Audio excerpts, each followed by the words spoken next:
নমস্কার বন্ধুরা, আমার হোম কুকিংয়ে আপনাদের সবাইকে স্বাগত। আজকে আমি চলে এসেছি আবার একটি নতুন রেসিপি নিয়ে। তো ভিডিওটি কথা স্কিপ না করে পুরোটা দেখার জন্য আপনাদের কাছে আমার একান্তভাবে অনুরোধ রইল। আজকের রেসিপি সম্পূর্ণ নিরামিষভাবে মাত্র 2 থেকে 3 চামচ পরিমাণ ছোলার ডাল দিয়ে সজনে ডাঁটা। নিরামিষ দিনের জন্য কিন্তু একেবারে উপযুক্ত একটি রেসিপি। এখন যেহেতু সজনে ডাঁটার সিজন চলছে, আর আমরা কিন্তু সজনে ডাঁটা অনেক রকমভাবে রান্না করে খেয়ে থাকি, তবে এই পদটিও কিন্তু দারুণ সুস্বাদু হয়। আপনারা একবার হলেও এভাবে বাড়িতে ট্রাই করে গরম গরম ভাতের সঙ্গে পরিবেশন করে দেখতে পারেন। এই রেসিপিটি বানানোর জন্য দেখুন এখানে আমি নিয়েছি বেশ কিছুটা পরিমাণ সজনে ডাঁটা, আর নিয়েছি দেখুন এখানে মাত্র 2 থেকে 3 চামচ পরিমাণ ছোলার ডাল। ডালটাকে আমি প্রথমে 2 ঘন্টা মতো ভিজিয়ে রাখবো। ডাল ভিজিয়ে নেওয়ার 2 ঘন্টা পর আমি ফিরে এলাম। দেখুন এখানে একটি কড়া বসিয়ে দিয়েছি। কড়াতে দিয়ে দিয়েছি পরিমাণ মতো সর্ষের তেল। তেল গরম হলে এর মধ্যে আমি দিয়ে দিলাম কেটে রাখা আলুর টুকরোগুলোকে। এখানে আমি দুটো মিডিয়াম সাইজের আলু দেখুন একটু পাতলা পাতলা করে কেটে নিয়েছি। আলুগুলোকে প্রথমে দেখুন নেড়ে চেড়ে নিয়ে একটু লাল লাল করে আমি ভেজে নেব। আলুগুলো এখানে অনেকটাই লাল লাল করে ভেজে নেওয়া হয়ে গিয়েছে। এরপর এর মধ্যে দিয়ে দিলাম এখানে কেটে ধুয়ে রাখা সজনে ডাঁটাগুলোকে। এখন এই ডাঁটাগুলো দেওয়ার পর আমি আবারও 2 মিনিট মতো একটু নেড়েচেড়ে নিয়ে এগুলোকে ভেজে নিচ্ছি। আর মাঝের এই সময়টার মধ্যেই দেখুন এখানে আমি ভিজিয়ে রাখা ডালগুলোকে একটি মিক্সিং জারের মধ্যে দিয়ে দিলাম। এরপর এখানে কিছুটা পরিমাণ জলও আমি অ্যাড করে দিলাম। এখন এই ডাল বাটাটাকে আমি খুব ভালোভাবে একটু পেস্ট করে নেব। এর মধ্যে দেখুন এখানে কিন্তু আলু আর ডাঁটাগুলো আমার ভেজে নেওয়া হয়ে গিয়েছে। এখন আমি এগুলোকে তেল থেকে তুলে রাখবো। আর বন্ধুরা, আমার এই চ্যানেলে কিন্তু আমি আরও অনেক রকম নিরামিষ আমিষ রান্না শেয়ার করেছি। আপনারা চাইলে কিন্তু দেখে আসতে পারেন। আর আমার এই ছোট্ট চ্যানেলের রান্নাগুলো যদি আপনাদের কাছে ভালো লেগে থাকে, অবশ্যই করে একটু সাপোর্ট করবেন। তো এখানে দেখুন এর মধ্যে কিন্তু এগুলোকে আমার ভেজে তুলে নেওয়া হয়ে গিয়েছে। এরপর আমি তেলেতে দেখুন ফোড়নে দিয়ে দিলাম এখানে কিছুটা পরিমাণ গোটা জিরে। একই সঙ্গে দিয়ে দিলাম এখানে একটি তেজপাতা। আপনাদের কাছে যদি শুকনো লঙ্কা থাকে সেটাও এখানে দিতে পারেন, আমার কাছে ছিল না তাই আমি দিলাম না। এরপর দিয়ে দিলাম এখানে গ্রেট করে রাখা আদা। একই সঙ্গে দিয়ে দিলাম এখানে কয়েকটি চেরা কাঁচা লঙ্কা। এরপর দিয়ে দিলাম দেখুন এখানে টমেটো কুচি। একটি ছোট সাইজের টমেটো আমি এরকম দেখুন ছোট ছোট টুকরো করে কিন্তু কেটে রেখেছিলাম, সেগুলোকে দিয়ে দিলাম। এরপর দেখুন এগুলোকে একটু ফোড়নের সঙ্গে আমি খুব ভালোভাবে নেড়েচেড়ে নিয়ে প্রথমে মিশিয়ে নিলাম। এরপর দিয়ে দিচ্ছি এখানে স্বাদ মতো নুন। নুনটা কি হবে, প্রথমের দিকে দিলে এখানে টমেটোটা কিন্তু নরম হয়ে যাবে, আর খুব ভালোভাবে কিন্তু সেদ্ধও হবে। এরপর দিয়ে দিলাম এখানে হাফ চা চামচেরও কম পরিমাণ করে হলুদ গুঁড়ো।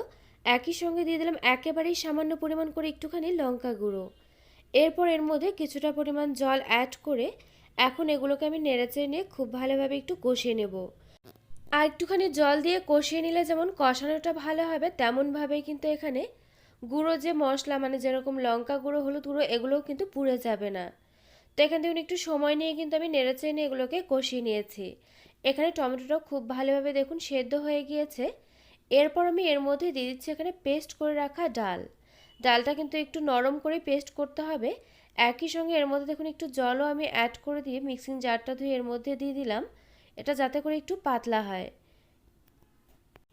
ডাল বাটা দেওয়ার পর দেখুন আমি আবার একটু খুব ভালোভাবে সমস্ত কিছুকে নেড়েচেড়ে নিয়ে কষিয়ে নিলাম।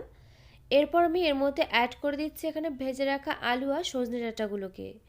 এখন এগুলোকে আমি আবারও সমস্ত কিছুকে নেড়েচেড়ে নিয়ে 2 থেকে 3 মিনিট মতো একটু আবারও খুব ভালোভাবে কষিয়ে নেব।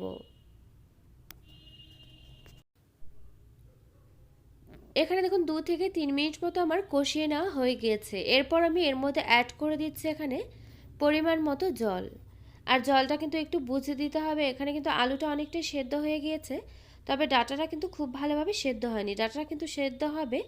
আর এখানে যেহেতু আমি ডাল বাটা ব্যবহার করেছি, এই ঝোলটা কিন্তু অনেকটাই ঘন হয়ে যাবে। সে বুঝে কিন্তু এখানে জলের পরিমাণটা প্রথমের দিকে একটু বেশি করে দিতে হবে।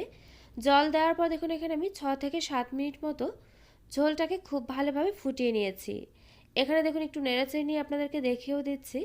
এখানে দেখুন আলু ডাঁটা এগুলো কিন্তু খুব ভালোভাবে এর মধ্যে সেদ্ধ হয়ে গিয়েছে। আর এখানে দেখুন ঝোলটা কিন্তু অনেকটাই কমে এসছে আর অনেকটাই ঘন হয়ে গিয়েছে। এরপর শেষে এর মধ্যে আমি দিয়ে দিচ্ছি এখানে অল্প একটুখানি পরিমাণ চিনি। চিনিটা দিলে কি হবে, যেহেতু নিরামিষ রান্না, রান্নার টেস্ট ব্যালেন্স হবে, রান্নাটা খেতে ভালো লাগবে। এরপর এর মধ্যে দিয়ে দিলাম এখানে হাফ চামচ পরিমাণ ভাজা মশলা, যার মধ্যে কিন্তু রয়েছে জিরে আর ধনে। এরপর দিয়ে দিলাম এখানে হাফ চামচের একটু কম পরিমাণ করে গরম মশলা গুঁড়ো। একই সঙ্গে আমি দিয়ে দিলাম এখানে রান্নার খুব সুন্দর একটা ফ্লেভারের জন্য 1 চা চামচ পরিমাণ ঘি। এখানে কিন্তু শেষে আমার প্রায় সমস্ত উপকরণগুলোই দিয়ে দেওয়া হয়ে গিয়েছে। এরপর খুব ভালোভাবে একটু নেড়েচেড়ে মিশিয়ে নেওয়ার পর শেষে আমি এর উপর দিয়ে ছড়িয়ে দিচ্ছি এখানে কিছুটা পরিমাণ ধনেপাতা কুচি। ধনেপাতা কুচি দেওয়ার পর দেখুন এখন আমি উনুনটা একেবারে লো ফ্লেমেতে রেখে এভাবে ঢাকা চাপা দিয়ে রান্নাটা আবারও 2 মিনিট মতো করে নিলাম। ফিরে এলাম 2 মিনিট পর। গ্যাসটাকে আমি অফ করে দিয়েছি আর এখানে দেখুন রান্নাটা কিন্তু আমার একেবারেই হয়ে গিয়েছে। আর বিশ্বাস করুন এই রান্নাটা কিন্তু খুবই সাধারণ একটি রান্না। তবে ভাজা গুঁড়ো মশলা তার সঙ্গে গরম মশলা আর 1 চামচ ঘি দিয়ে কিন্তু এই সাধারণ রান্নাটাই হয়ে উঠেছে অসাধারণ।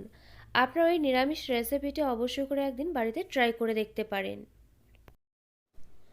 তো আমার এই রেসিপিটি আপনাদের কাছে কেমন লাগলো অবশ্যই একটি লাইক দিয়ে কমেন্ট করে জানাতে কিন্তু ভুলবেন না। কারণ আপনাদের একটি লাইক একটি কমেন্ট কিন্তু আমাকে এরকম নতুন নতুন ভিডিও বানাতে আরও অনেক বেশি উৎসাহিত করবে। পাশে থাকা বেল আইকন অবশ্যই প্রেস করে দেবেন, এতে করে আমার নিত্য নতুন ভিডিওর আপডেট আপনাদের কাছে পৌঁছে যাবে সবার আগে। তো আজকের মতো ভিডিওটা এই পর্যন্ত, আবারও পরে দেখা হচ্ছে অন্য কোনো নতুন ভিডিওর সঙ্গে। আর আমার এই ভিডিওটি শেষ পর্যন্ত দেখার জন্য আপনাকে জানাই অসংখ্য ধন্যবাদ।